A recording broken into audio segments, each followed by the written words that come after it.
and a backer of Mitt Romney, right? Yes, sir. What do you think of these Cain charges? Well, I think, without regard to the merit of the charges, I think it's been handled terribly. I think whoever advised him to stonewall was dumb. When you run for president, everything's on the table. That's part of the deal that you accept when you decide you're going to jump into the fray. So my first thought would be that for him to think he could simply say, I'm not going to talk about it, would go away, only heightens the curiosity of people. So is it too late for what he's going to do in a half an hour? You know, I can only think back to the Bill Clinton era. Anything's possible in America. Yeah. Right? Yeah. And I mean, you would have thought that when Bill Clinton had to go on television and admit that he had lied, I did not have sex with that woman, what is, and look at him, he came back, he's a very popular guy in retirement. So far, Herman Cain's poll numbers look stable. What do you make of that? I think there's a lot of uncertainty in the Republican field. I think, for example, the fact that Perry jumps in, he goes to the head of the class. Cain jumps in, he goes to the head of the class. I am supporting Mitt Romney. Why? You really wanted Chris Christie in New Jersey to run. You can't have what you can't get. But did you work him over hard? Please run. The talk was that you made a full court press. You call the governor and ask him just how hard I pressed him. I did everything but sit on his chest, okay? And he just told you, get off my chest. No, he just said that he felt like he had an obligation to Jersey. He felt that what he had accomplished so far was fragile, and it's going to take the full 4 years. And in the spirit of candor, I said, you know, Governor, there's no certainty you're going to be reelected in 13. What did he say?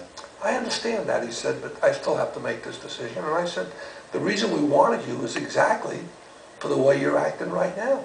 That was your attraction to us. Honest, direct. You know where he is. You know where he stands. But then you had to revert to another guy. Then you went back to Romney? Well, Did Romney feel like a second fiddle? Well, John Whitehead brought Governor Romney in to see me. John Whitehead, the former Goldman Sachs. We had a nice visit, and I was very forthright. Christie hadn't decided yet, and I said, Governor, I want to be honest. I'm doing everything I can to persuade Governor Christie to jump into the race. And if he doesn't, want to support him. On the other hand, if he doesn't, I want you to know I'll do everything I can to help you get elected. And that's where we are. What did he say that way? He appreciated that. He thanked me. He said, I appreciate that. Did he say that you would be a Treasury Secretary? I'm nothing. I'm 70. You know the great thing about, I'm 76 years old. I'm too old. You don't look a day over 75. Maybe I don't look it, but I'll tell you. Look, there's nothing in this for me except one thing. Thinking about 2 or 3 generations out, what the hell are we doing to these kids if we don't fix this mess now? Just think about the future of these kids.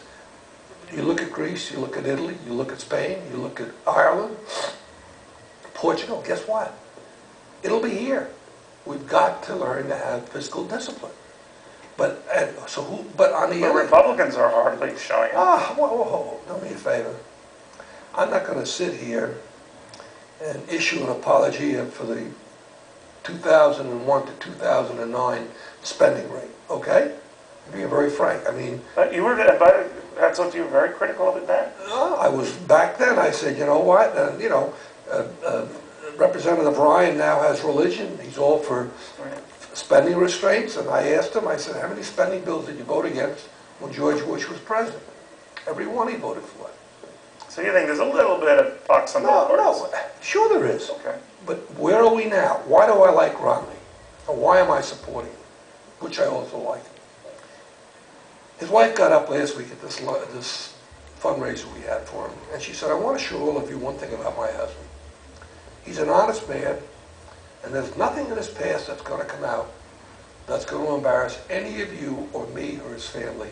He's a good man and he's a decent man. Fair enough? Start with that. I'm sure that spouses have said, I don't wish anyone ill, but that's not the first time the spouse has said. Let's put it this way. If you'll take reasonable odds, I'll take the bet. There's nothing there of that nature. Was that important to you, that there are no ethical but it's noise that diverts you from the big issue. There's one issue. Only one issue. Not Iraq, not Afghanistan. Jobs, jobs, jobs. So you think Mitt Romney